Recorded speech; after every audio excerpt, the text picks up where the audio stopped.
Think you know Blazing Saddles? Well, there's a lot the producers never wanted you to find out. From unscripted lines to hidden controversies, we're uncovering 20 shocking facts about this comedy classic that will blow your mind. Number 20, not in the script.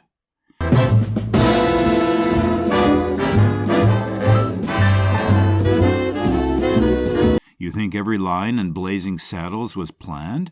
Think again. One of the most iconic lines wasn't even in the script. Blazing Saddles is renowned for its sharp wit and iconic comedic lines, but one line, in particular, stands out for its brilliance and spontaneity. In a memorable scene, after Sheriff Bart faces hostility and prejudice from the townspeople, the Wacko Kid, played by Gene Wilder, offers some consoling words. He says, "You've got to remember that these are just simple farmers. These are people of the land, the common clay of the New West, morons." The final part of the line, morons, wasn't in the script. It was a perfect ad-lib by Wilder, whose improvisation captured the essence of the film's biting satire. The unexpected addition was so funny that it caused Clavon Little, who played Bart, to genuinely crack up on camera. This unscripted moment became one of the film's most memorable lines, encapsulating the irreverent humor that defines Blazing Saddles. Wilder's quick wit and comedic timing turned a great scene into an unforgettable one, highlighting the unique chemistry between the actors and the creative freedom that Mel Brooks allowed on set. The ad-lib remains a fan favorite, a testament to the magic that happens when talented performers bring their own touch to a classic comedy. Number 19, a chocolate-covered treat for life. Imagine getting a lifetime supply of your favorite snack just for mentioning it in a movie. Mel Brooks never saw this sweet deal coming. Product placement can have a surprising impact on sales, and Blazing Saddles provided a perfect example of this. Near the chaotic end of the film, Harvey Korman's character, Hedley Lamar, pauses during a frenzied chase scene to buy concessions at a movie theater. In the midst of all the madness, he casually stops to purchase a box of Raisinets, a small but memorable moment that left an unexpected mark off-screen. Following the release of the film, Mel Brooks revealed that the brief moment of Raisinets led to a noticeable spike in the candy sales. The exposure was so impactful that Brooks found himself with a sweet and unexpected perk. In a 1975 interview with Playboy magazine, Brooks shared, "We mentioned Raisinets in Blazing Saddles, and now the company sends me a gross of them every month." A gross of Raisinets! This unintentional product placement became a running joke for Brooks, who joked about his lifetime supply of chocolate-covered treats. It was a testament to the film's cultural influence, showing how even a fleeting mention in a hit movie could turn an ordinary snack into a must-have item. For Brooks, it was a sweet reward that kept coming month after month. Number 18, Your Name Is My Name. What happens when your movie's villain has the same name as a famous Hollywood actress? You get sued, of course, and that's exactly what. In crafting the perfect antagonist for Blazing Saddles, Mel Brooks created the character Hedley Lamar, a cunning and hilariously villainous foil to the film's heroes. However, the character's name bore an uncanny resemblance to that of a famous actress, Hedy Lamarr, who was a major star under contract with MGM from the 1930s to the 1950s. Known not only for her beauty, but also for her contributions to technology, Hedy Lamarr was less than amused by the use of her name in the film. The similarity was immediately noticed, and actor Harvey Korman, who portrayed Hedley, even joked that it would inevitably lead to a lawsuit. As predicted, Hedy Lamarr was not impressed and filed a legal claim against the filmmakers, citing unauthorized use of her name. Fortunately, the dispute did not escalate into a lengthy court battle. Brooks and Lamarr were able to settle the matter out of court, allowing the film to keep the character's name.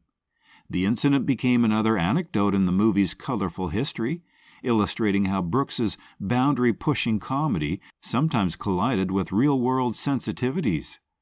Despite the hiccup, the character of Hedley Lamarr remains one of the most memorable parts of Blazing Saddles, adding an extra layer of humor to the film's legacy. Number 17, the unexpected guest on set. One of the film's most chaotic moments wasn't even planned. An uninvited guest stumbled onto the set, and instead of yelling "cut," Brooks... During the filming of Blazing Saddles, one of the most chaotic and memorable moments occurred entirely by accident. In a scene where Sheriff Bard and the Wacko Kid are involved in a frantic chase through the backlot, an unplanned and unexpected guest made an appearance, a pedestrian who had accidentally wandered onto the set. This individual, completely unaware that a movie was being filmed, found himself in the midst of the action. Rather than halting the scene, Mel Brooks decided to keep the pedestrian in the shot, allowing him to stay as part of the background. This spontaneous inclusion added a touch of unintentional realism to the scene, further emphasizing the film's comedic and unpredictable nature. The decision to leave the pedestrian in the scene showcases Brooks's ability to embrace unplanned moments and turn them into part of the film's charm. It's these unscripted elements that contribute to Blazing Saddles' legacy as a wild and unpredictable comedy, highlighting Brooks's talent for making the most out of every situation on set. Number 16, Mel Brooks's secret. Behind all the laughs of Blazing Saddles lies a deeply personal motivation that drove Mel Brooks to make this film. And it wasn't just about... In 1974, Warner Brothers released one of the funniest films ever made, Blazing Saddles. The movie made a huge impact on the silver screen and continues to be celebrated as a comedy classic. However, behind the laughs and the success lies a lesser-known personal motivation that drove Mel Brooks to take on the project. At the time Brooks was approached to direct Blazing Saddles, his son Max had just been born, and the financial pressure was weighing on him. Brooks was in need of cash, and though he was already known for his comedic genius, the realities of fatherhood pushed him to ensure that Blazing Saddles would be a hit. Despite his pride in the project, Brooks later admitted that he felt conflicted, comparing himself to Charles Dickens, who famously took on writing projects out of financial necessity. Brooks candidly revealed that he didn't want to seem like a sellout, but he knew he had to make the film work for his family's sake. This personal drive fueled Brooks's determination to craft a film that would not only entertain audiences, but also secure his financial stability. It's a hidden fact about Blazing Saddles that adds another layer to the film's legacy, showing that sometimes the greatest creative works are born out of personal necessity. Number 15, if I may say so myself. Mel Brooks didn't shy away from bold claims about his own movie. He once said, "Blazing Saddles could be the funniest film ever made." But Mel Brooks has received countless accolades from the groundbreaking comedy Blazing Saddles, but his own opinion of the film remains perhaps the most enthusiastic. Never one to shy away from bold statements, Brooks proudly declared that he believes Blazing Saddles is one of the funniest movies of all time. In comparing his work to other comedy classics, he famously singled out Billy Wilder's Some Like It Hot, a film widely regarded as one of the greatest comedies ever made. Brooks remarked, "Billy Wilder's film is extremely funny, but scene for scene, there are more laughs in my movie." He went on to say, "It's not right for me to say so, but I really think this could be the funniest motion picture ever made." Brooks's confidence in his creation reflects his deep pride in the film's unique blend of satire, slapstick, and boundary-pushing humor. His comparison to Some Like It Hot was not a dismissal of Wilder's work, but rather an acknowledgment of the high comedic standard Brooks believed he had met and exceeded. For Brooks, Blazing Saddles wasn't just another comedy. It was a comedic masterpiece that redefined what was possible in the genre, cementing its legacy as a timeless classic. Number 14, Getting the Boot. Before Gene Wilder stole our hearts as the Wacko Kid, another actor had the role, until his real-life habits got him fired from the set. During the early stages of filming Blazing Saddles, the role of the Wacko Kid was originally played by Gig Young. One of the first scenes shot featured the Wacko Kid hanging from his bunk, appearing intoxicated as he berated Sheriff Bart. On screen, Young's portrayal of a drunk gunfighter seemed incredibly convincing, almost too good to be true. As it turned out, Young wasn't acting at all. He was genuinely intoxicated during filming. Young's off-screen drinking habits became a serious problem, disrupting production to the point where the shoot had to be halted. His inability to control his drinking forced the studio's hand, and he was ultimately fired from the role. Young was swiftly replaced by Gene Wilder, whose performance as the Wacko Kid became one of the film's defining highlights. Years later, Gig Young filed a lawsuit against the studio, claiming breach of contract over his abrupt dismissal. Despite the legal drama, the decision to replace Young with Wilder proved to be the right one for Blazing Saddles, as Wilder brought a unique blend of charm and humor to the role. It's a behind-the-scenes story that underscores the unpredictable nature of filmmaking and the challenges directors face in bringing their vision to life. Number 13, Legging It Out. When Madeline Kahn read for the role of Lily von Stoop, she wasn't expecting an unusual request from Mel Brooks. He asked to see her. When Mel Brooks created the character of Lily von Stoop for Blazing Saddles, he had Madeline Kahn in mind from the start. Brooks knew that Kahn possessed the perfect blend of comedic talent and charm needed to bring the sultry and hilarious role to life. However, when Kahn arrived to read for the part, Brooks made an unusual request.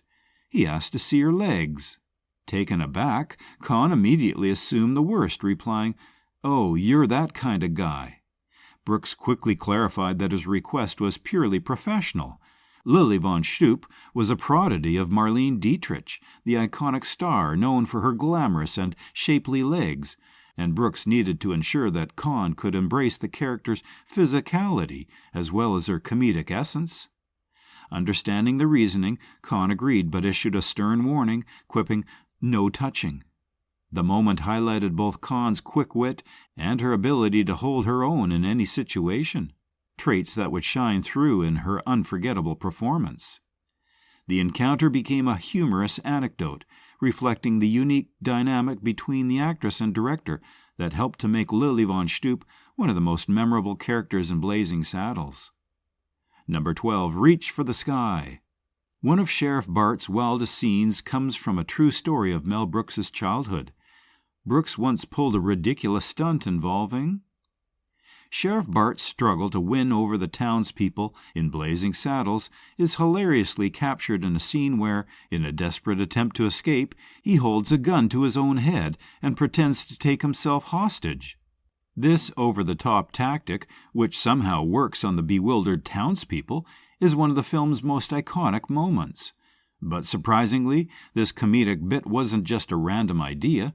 It was inspired by a real incident from Mel Brooks's own childhood. As a young boy, Brooks once tried to steal a water pistol and a pack of gum from a local store. When the store clerk caught him in the act and attempted to stop him, young Mel, in a moment of misguided bravado, pointed the toy gun at the clerk and threatened to pull the trigger. Of course, the weapon was harmless, but Brooks's bold reaction to getting caught left a lasting impression on him.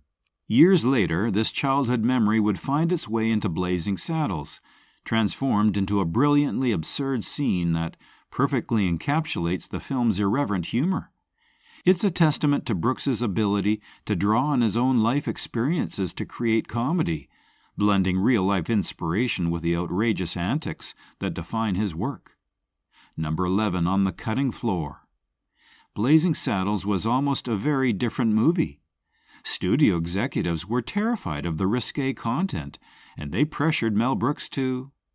Mel Brooks was known for pushing the boundaries of comedy, a quality that made Blazing Saddles a groundbreaking film, but also worried the studio executives. Warner Brothers was particularly anxious about some of the film's risque content, fearing it would be too controversial for audiences. Despite their pressure, Brooks was determined to maintain the film's edgy humor, refusing to compromise on most scenes. However, he eventually agreed to cut one of the most provocative moments, which took place during an intimate scene between Sheriff Bart and Lily von Stoop. In the original version, Bart and Lily are alone in her dressing room, where she seductively tempts him. As she blows out the candle, she teasingly asks, "Is it true what they say about you people?" This line hinted at the stereotype of African American men's physical endowments, a bold jab at racial taboos. Bart's quick-witted response was even more shocking. "I hate to disillusion you, ma'am, but you're sucking on my arm." The line was so audacious that it was ultimately cut, even though it perfectly encapsulated Brooks's fearless approach to satire. The scene's removal illustrates the delicate balance between comedy and controversy that Brooks navigated in creating this iconic film. Number 10. Musical chairs. Count Basie playing a tune in the desert? Only in Blazing Saddles. Mel Brooks's unconventional approach to music added a unique layer of... Mel Brooks is renowned for his creative genius and his knack for doing things differently, a trait that extended to his musical choices for Blazing Saddles. Rather than sticking with the traditional use of background music, Brooks opted for something far more unique, foreground music that would stand out and play a prominent role in the film's comedic narrative. To bring this vision to life, Brooks enlisted one of the greatest band leaders of all time, Count Basie. Brooks didn't just want any music, he wanted music that would make a statement. He tapped Count Basie and his band to perform the classic tune April in Paris, bringing an unexpected and sophisticated touch to the film's Wild Western setting. The sight of Basie and his band playing in the middle of the desert is one of the movie's many delightful absurdities that only Brooks could conceive. Brooks's musical creativity didn't stop there. He also composed the film's unforgettable theme song. To capture the song's spirit, Brooks brought in the legendary singer Frankie Lane, known for his earnest, dramatic voice. Lane sang the song with such seriousness, never realizing it was intended for a satirical comedy, adding yet another layer of humor. This bold and unconventional approach to music is part of what makes Blazing Saddles so memorable, showcasing Brooks's ability to blend the unexpected with comedic brilliance. Number 9. Who Passed Gas? Cowboys around a campfire, beans, and the loudest scene in comedy history. This infamous fart sequence set a new standard for bathroom humor. Mel Brooks's humor often thrives in the realm of slapstick, featuring characters banging their heads, falling down, and enduring all kinds of physical comedy. But in Blazing Saddles, Brooks pushed the boundaries of slapstick even further, introducing a gag that was both groundbreaking and delightfully crude, the infamous fart scene. This moment became one of the most memorable comedic scenes in film history, setting a new standard for bathroom humor in mainstream cinema. The scene plays on the familiar image of cowboys sitting around a campfire, eating heaps of baked beans and drinking coffee after a long day on the trail. Brooks saw an opportunity to inject a dose of realistic absurdity into this classic Western trope. To him, it was only natural that after such a meal, the cowboy's stomach would gurgle, leading to an explosive symphony of flatulence. Instead of shying away from the crudeness, Brooks leaned into it, creating a hilariously exaggerated sequence that had audiences roaring with laughter. It was a bold move at the time, as no film had dared to highlight something so mundane yet universally funny. The scene perfectly encapsulates Brooks's willingness to go where no filmmaker had gone before, using humor to poke fun at the myths of the Old West in the most unexpected and audible way possible. Number 8. A Mel Brooks sing-along. Lily von Shtupp and German soldiers singing together? It's not just a random moment. This scene actually calls back to another Mel Brooks. Toward the end of Blazing Saddles, there's a chaotic scene where Hedley Lamar and his gang ride into a fake town set up by Sheriff Bart and the Wacko Kid. In the midst of the mayhem, the camera briefly cuts away to Lily von Shtupp and a group of German soldiers engaged in a lively sing-along. This seemingly random moment adds another layer of absurdity to the film's already wild finale. But it also includes a clever nod to one of Mel Brooks's earlier works. The drinking song being sung by Lily and the soldiers is the same tune featured in Brooks's first big hit, The Producers. In that film, Gene Wilder and Zero Mostel sing the song along with Kenneth Mars during one of the film's iconic scenes. By including this musical comeback, Brooks wove a subtle connection between his films, delighting fans who recognize the familiar melody. This Easter egg serves as a testament to Brooks's penchant for blending his comedic universe, adding a layer of intertextual humor that rewards attentive viewers. It's moments like these that showcase Brooks's unique ability to create not just standalone films, but a playful, interconnected world of comedy that invites audiences in on the joke. Number 7. The franchise that never was. Did you know that Blazing Saddles almost became a franchise? A forgotten TV spin-off was made, but there's a strange reason you've never... Andrew Bergman was a crucial force behind the success of Blazing Saddles, contributing his sharp wit and comedic genius to the screenplay. After the film's massive success, Bergman's work became the foundation for attempts to expand the Blazing Saddles universe, including a TV spin-off titled Black Bart. The show starred Louis Gossett Jr. as Bart, stepping into the role originally played by Cleavon Little. The pilot aired on April 4, 1975, but despite its potential, it never found its way into the public eye as a regular series. Remarkably, production on Black Bart continued, even though it was never widely broadcast. The reason behind this unusual situation lay in a contractual clause with Warner Brothers, which required the production of an official sequel to Blazing Saddles. To fulfill this clause without actually making a feature film sequel, the studio opted to produce the TV series instead. Black Bart remained a largely unseen endeavor, filmed mainly to meet the legal obligations rather than audience demand. This curious behind-the-scenes maneuver prevented Blazing Saddles from becoming a larger franchise, keeping the original film's legacy intact while leaving the TV series as a little-known footnote in comedy history. Number 6. Oscar-nominated. Blazing Saddles may not scream Oscar material, but one performance was so unforgettable it caught the attention of the Academy. Madeline Kahn's... The Academy Awards are typically dominated by emotional, thought-provoking films that resonate deeply with audiences, making it rare for a broad comedy to receive recognition. So when Blazing Saddles, a wild and irreverent parody of westerns, hit the big screens, no one, including Mel Brooks and the cast, expected it to garner Oscar attention. The film's outrageous humor, satirical take on social issues, and slapstick gags were a far cry from the usual Oscar fare. However, to everyone's surprise, the Academy took notice of Madeline Kahn's brilliant performance as the sultry, worldly weary Lily von Stoop. Kahn's comedic timing, hilarious delivery, and unique ability to parody classic femme fatales earned her a nomination for Best Supporting Actress at the Oscars. Though Kahn didn't take home the statue, her nomination was a significant achievement, making a rare acknowledgement of comedy at the prestigious awards.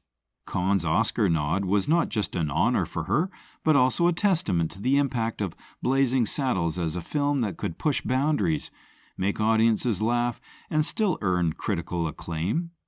It was a proud moment for Brooks and his team, proving that even the most unconventional movies can capture the attention of the Academy. Number 5. Whatever helps you sleep at night. Mel Brooks faced intense pressure from studio execs to cut some of Blazing Saddles' most iconic scenes, but instead of giving in, After screening Blazing Saddles for Warner Brothers executives, Mel Brooks was met with immediate backlash from Chief Executive Ted Ashley. Displeased with the film's daring and often crude humor, Ashley confronted Brooks with a stern command to make significant cuts. He insisted that Brooks remove several controversial scenes, including the infamous bean scene, Mongo punching a horse, the racy exchange between Lily von Stoop and the Black Sheriff, and any other risque content that might offend audiences. Ashley's directive was clear. You have to do the following: take out the bean scene, punching a horse, the Lily von Stoop and the Black Sheriff, you're sucking on my arm, or something. You've got to take it all out, he said. Faced with this ultimatum, Brooks responded with feigned compliance, saying, "Great, they're all out." However, Brooks had no intention of compromising his vision for the film. Instead of making the cuts, Brooks simply crumpled up Ashley's notes, tossed them into the trash, and walked away without making a single change. His defiance preserved the film's most iconic moments and ensured that Blazing Saddles remained as daring, outrageous, and true to Brooks's comedic style as he had intended. This rebellious act of creative courage was a key factor in the film's success, proving that sometimes ignoring the rules is the only way to make cinematic history. Number 4. Perfect impersonation. Imitating a Western legend was exactly what Mel Brooks needed from one of his characters. When Jack Starrett nailed the impression, Brooks knew. There's a good chance that you're familiar with George "Gabby" Hayes if you're at all a fan of Western movies. As one of the legends of the Western genre, Gabby was an incredible actor with an impressive talent under his belt. During his casting search, Mel Brooks came across the actor Jack Starrett, who he soon realized could impersonate Gabby perfectly. This was the reason that Jack was given the role. Brooks told Jack that he wanted Jack to imitate the legend in their movie, and he did exactly what he was told. Number 3. Down You Go. The scene where Mongo punches a horse? That over-the-top gag actually came from a real story Mel Brooks heard from comedy legend Sid Caesar. Film fanatics will undoubtedly remember one of Blazing Saddles' most unforgettable scenes. The brutish Mongo, played by Alex Karras, casually parks his horse in a no-parking zone and is confronted by another horse rider. In a display of brutal strength and absurdity, Mongo calmly walks over and clobbers the horse, knocking both the rider and the horse to the ground. This over-the-top moment is not only a hallmark of the film's outrageous humor, but also a scene that perfectly captures the chaotic spirit of Blazing Saddles. Mel Brooks didn't just invent this moment out of thin air. The inspiration came from a real-life story Brooks once heard from his former boss, the legendary comedian Sid Caesar. According to Brooks, Caesar, known for his larger-than-life personality and wild anecdotes, once shared a tale of his own similar encounter involving a horse. Brooks found the story so outrageous and amusing that he decided to adapt it into film, tweaking it to fit Mongo's character. The result is one of the most hilariously bizarre moments in cinema, blending slapstick humor with a touch of real-life absurdity. Another example of how Brooks ingeniously drew from personal experiences to craft his comedy. Number 2. Bad taste. Not everyone laughed at Mongo's horse punch scene. Animal rights activists were outraged, but here's what they didn't know about the way Brooks. While Mongo's knockout punch scene in Blazing Saddles is considered one of the film's most hilarious moments, not everyone saw it that way. Animal rights activists were outraged by the apparent mistreatment of the horse, viewing the scene as tasteless and inappropriate. Critics argued that the scene, which depicted Mongo knocking a horse to the ground, sent a wrong message and could encourage similar behavior in real life. Despite the controversy, Mel Brooks and his team took great care to ensure that no animals were harmed during the filming. The horses used in the movie were specially trained to perform stunts and fall on command, making it possible to shoot the scene without injury to the animal. This behind-the-scenes detail was crucial in addressing the concerns of critics who felt that the film promoted violence against animals. While some argued that a less violent approach could have achieved the same comedic effect without upsetting viewers, Brooks defended the scene as a satirical exaggeration, not meant to be taken literally. It remains a testament to the careful planning that went into ensuring the film's comedic moments did not cross ethical boundaries, even when pushing the limits of taste. Number 1. Famous fans. Imagine having one of the most respected filmmakers in history as a fan of your work. Alfred Hitchcock loved Blazing Saddles, and his praise? Blazing Saddles captured the hearts of audiences worldwide, and fans from all corners of the globe reached out to Mel Brooks to express their appreciation for the film's bold humor and fearless storytelling. Among the numerous fan responses, one stood out above the rest and left Brooks overwhelmed with pride. The legendary filmmaker Alfred Hitchcock, known for his mastery of suspense and psychological thrillers, had watched Blazing Saddles, and Brooks eagerly awaited his feedback. Despite the vast difference in their filmmaking styles, Hitchcock thoroughly enjoyed the movie. Known for his meticulous and often dark approach to cinema, Hitchcock's appreciation of Brooks's wild and irreverent comedy was a testament to the universal appeal of Blazing Saddles. Hitchcock complimented Brooks on the story and production, a praise that Brooks treasured deeply. The endorsement from such a towering figure in film history was an incredible honor, highlighting the impact Blazing Saddles had beyond the world of comedy. Hearing that the master of suspense had enjoyed his movie was one of the greatest compliments Brooks could receive, reinforcing the notion that great storytelling, no matter the genre, can resonate with everyone, even the greatest filmmakers of all time. Thanks for watching. If you love diving into the secrets of Blazing Saddles, make sure to hit that subscribe button and ring the bell for more insider scoops. Check out our other videos for even more behind-the-scenes revelations, and don't forget to drop a comment on what film secrets you want us to uncover next. See you in the next one.